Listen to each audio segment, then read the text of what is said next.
আসসালামু আলাইকুম প্রিয় শিক্ষার্থী বন্ধুরা, আশা করছি সকলে ভালো আছেন। আজকে আমরা ইংরেজি গ্রামারের অন্যতম প্রধান গুরুত্বপূর্ণ টপিক পড়ব, সেটা হচ্ছে টেন্স। টেন্স মানে কাল। আপনি যদি ইংরেজি গ্রামার পড়তে যান, আপনি যাই পড়তে যান, ন্যারেশন পড়তে যাবেন, রাইট ফর্ম অফ ভার্ব পড়তে যাবেন, আপনি মোটামুটি যাই পড়তে যান, আপনার হচ্ছে টেন্সটা জানাই লাগবে, শেখাই লাগবে। কন্ডিশনাল সেন্টেন্স হোক, মানে যাই পড়ুন মোটামুটি টেন্সটা কিন্তু আপনার লাগবেই। তো টেন্সটা আমরা আজকে আপনাদের পড়াবো। শুরুতে একটা অনুরোধ করবো, আমাদের চ্যানেলে যারা নতুন তারা অবশ্যই আমাদের চ্যানেলটিকে সাবস্ক্রাইব করে পাশের বেল আইকনটি বাজিয়ে দিবেন, তাহলে এরকম ভিডিও আরও বেশি পেয়ে যাবেন। তো আমরা শুরু করি। টেন্স। টেন্স মানে কাল বা সময়। টেন্স হলো ভার্বের এমন রূপ যা কাজের সময় নির্দেশ করে। তার মানে কি, সময় নির্দেশ করে। এটা হচ্ছে মেন, কাল বা সময়। বাংলায় একে কাল বলা হয়। ইংরেজিতে টেন্স প্রধানত তিন প্রকার। কত প্রকার? তিন প্রকার। প্রেজেন্ট টেন্স, যেটার বাংলা হচ্ছে বর্তমান। পাস্ট টেন্স, যেটার বাংলা হচ্ছে অতীতকাল। এবং ফিউচার টেন্স, মানে যেটার বাংলা হচ্ছে ভবিষ্যৎকাল। তার মানে বর্তমান, ভবিষ্যৎ এবং অতীত, এই তিনটি কাল। আমরা তো এতটুকুই জানি, তাই না? এই তিনটি হচ্ছে আপনার ইংরেজিতে প্রধানত টেন্স। প্রধানত তিন প্রকার এখানে। আবার এগুলোকে চার ভাগে বিভক্ত করা হয়েছে প্রতিটাকে। তাই টেন্স যদি আসে মোট কত প্রকার, সেটা কিন্তু হবে আপনার 12টি। কতটি? 12টি কিন্তু টেন্স। যেমন এখানে দিয়েছি ইনডিফিনিট, কন্টিনিউয়াস, পারফেক্ট এবং পারফেক্ট কন্টিনিউয়াস। ইনডিফিনিট বলতে বোঝায় সাধারণ কাজ, কন্টিনিউয়াস বলতে বোঝায় চলমান কাজ, পারফেক্ট বলতে বোঝায় সম্পন্ন কাজ, আর পারফেক্ট কন্টিনিউয়াস বলতে বোঝায় নির্দিষ্ট সময় ধরে চলমান কাজ। এই চারটিকেই, ওই যে আমরা তিনটি ভাগ পড়লাম, ওই তিনটি ভাগেরই চারটি ভাগ হচ্ছে এই চারটি। মানে যেমন present indefinite, present continuous, present perfect continuous tense. আবার পাস্টেরও একই অবস্থা, past indefinite, past continuous, past perfect continuous tense. ফিউচারের ক্ষেত্রেও এই চারটি টেন্স প্রযোজ্য। Future indefinite, future continuous, future perfect এবং ফিউচার পারফেক্ট কন্টিনিউয়াস টেন্স। মানে এই চারটি প্রকার হচ্ছে ওই তিনটি প্রকারের সাথে কিন্তু লাগানো। মানে এই চারটিকেই তিনটি ভাগে বিভক্ত করে মোট 12টি হয়েছে। প্রেজেন্টের ক্ষেত্রে এই চারটি, পাস্টের ক্ষেত্রে ওই চারটি, ফিউচারের ক্ষেত্রে ওই চারটি, মোট 12টি। টেন্স কত প্রকার, কি কি এবং কাকে বলে, সব কিছু আমরা পড়লাম। এখন আমরা পড়ব present indefinite tense. Present indefinite tense, যে টেন্স দ্বারা বর্তমান সময়ের সাধারণ কাজ, অভ্যাস, চিরন্তন সত্য বা নিয়মিত ঘটে এমন কাজ বোঝায়, তাকে প্রেজেন্ট ইনডিফিনিট টেন্স বলে। তাহলে মানে বর্তমানে কোনো কিছু ঘটতেছে, চিরন্তন সত্য, নিয়মিত ঘটে আর কি, অভ্যাসজনিত, সেটা কি আপনার প্রেজেন্ট ইনডিফিনিট টেন্স। চেনার উপায় কি? বাংলা ক্রিয়াপদের শেষে অ, এ, উ, দন্তন্য ইত্যাদি থাকবে। আমরা কিছু উদাহরণ পড়লে আমরা আরও ভালো করে জানতে পারবো। আরেকটা বিষয়, সেটা হচ্ছে টেন্সের সবচেয়ে যেটা বেশি গুরুত্বপূর্ণ, স্ট্রাকচারটা মনে রাখা। স্ট্রাকচারটা মনে না রাখলে আপনি কিন্তু পারবেন না। মানে স্ট্রাকচারটা আপনার মনে রাখতেই হবে। আপনি হয়তো এখন পড়াবো পারবেন, কিন্তু যখন 12টা টেন্স পড়ানো শেষ হবে, তখন দেখবেন আপনার স্ট্রাকচারে কিন্তু খেয়াল নাই। স্ট্রাকচারটা কিন্তু অনেক বেশি গুরুত্বপূর্ণ। অ্যাফার্মেটিভ স্ট্রাকচার মানে সেন্টেন্সের স্ট্রাকচার কি? সাবজেক্ট প্লাস ভার্বের ওয়ান, ভার্ব প্লাস অবজেক্ট। তবে এখানে একটু কথা আছে। হি, শি, ইট বা একবচন সাবজেক্ট হলে ভার্বের সাথে এস বা ইএস যোগ হয়। আরও যদি শর্টকাটে বলি, সাবজেক্ট যদি থার্ড পারসন সিঙ্গুলার নম্বর হয়, তাহলে ভার্বের সাথে এস বা ইএস যুক্ত হবে। যেমন আমি ফুটবল খেলি, আই প্লে ফুটবল। সাবজেক্টকে আমি, কে বা কারা দ্বারা প্রশ্ন করলে কি যে উত্তর পাওয়া যায় তাকে কি বলে? সাবজেক্ট বলে। তারপর কি দেখুন, স্ট্রাকচার অনুযায়ী বসাবেন। তারপর স্ট্রাকচার কী আছে? ভার্ব আছে সাবজেক্টের পর। তার মানে কিন্তু অনেকেই কিন্তু এখানে এই জন্য বুঝে না। আই ফুটবল, তো ফুটবল, তাহলে কি ফুটবল বলবে না? স্ট্রাকচারে কি আছে?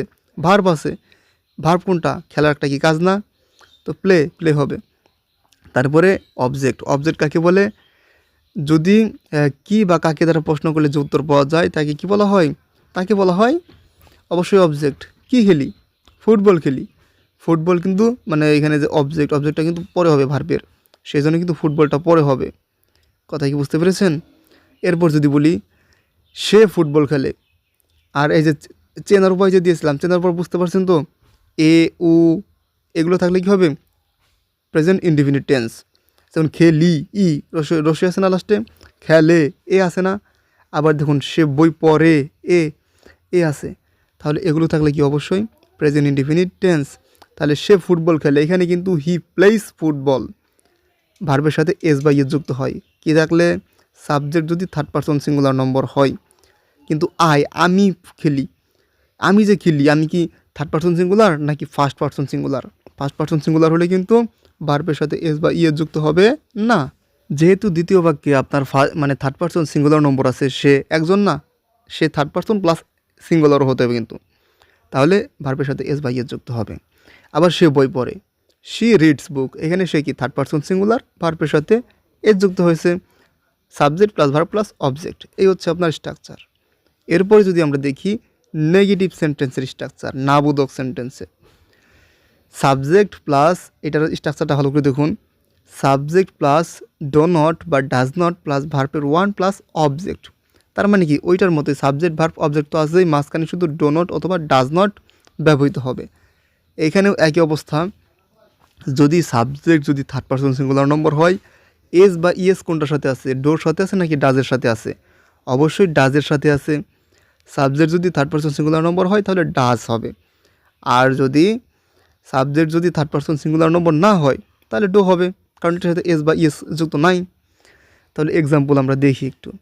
I do not play football, আমি ফুটবল খেলি না, আমি ফুটবল খেলি না, তার মানে এটা বর্তমানকালই তো বোঝাচ্ছে, আমি বর্তমানই তো খেলি না। তাহলে আয়ের সাথে কি অবশ্যই ডো নট হবে, তারপর ভার্ব, তারপর অবজেক্ট, এর আগের মতোই। He does not go to school, সে স্কুলে যায় না, সে কি থার্ড পারসন না? অবশ্যই থার্ড পারসন, ভার্বের সাথে এস বা ইয়ে যুক্ত হয়েছে। এই হচ্ছে আপনার নেগেটিভ সেন্টেন্স। এরপর আমরা ইন্টারোগেটিভ সেন্টেন্সের ক্ষেত্রে স্ট্রাকচারটা একটু দেখি। ইন্টারোগেটিভ মানে কি প্রশ্ন করা হবে, তাই তো? এর ক্ষেত্রে কী হবে, আমরা এখানে ডো নট বা ডাজ নট পড়েছি নেগেটিভে, কিন্তু এটা যেহেতু প্রশ্ন করা বোঝাবে, ডো অথবা ডাজ আপনার আগে হবে। কি হবে?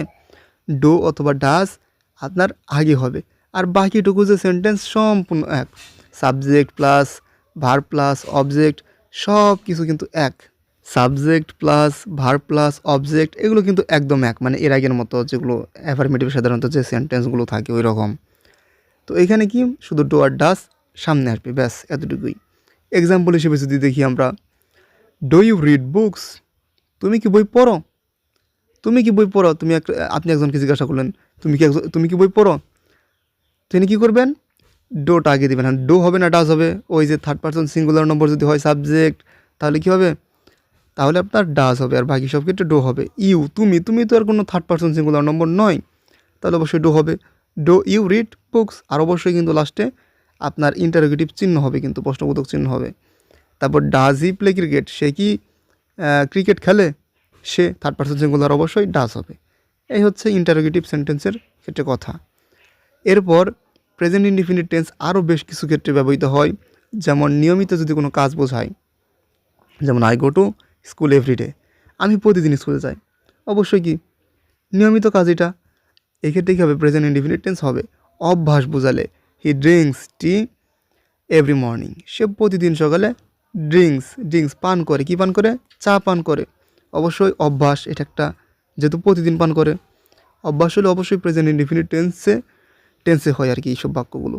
এরপর চিরন্তন সত্য বোঝালে, তাহলেও কি হয়, প্রেজেন্ট ইনডিফিনিট টেন্স হয়। যেমন the sun rises in the east, সূর্য ওঠে কোন দিক থেকে, ইস্ট, পূর্ব দিক থেকে। এই যে পূর্ব দিক থেকে উঠে, এটা কি চিরন্তন সত্য না? এমন কোনো দিন হয়েছে যে পশ্চিম দিক থেকে উঠেছে? না, এটা তো চিরন্তন সত্য, প্রেজেন্ট ইনডিফিনিট টেন্স হবে।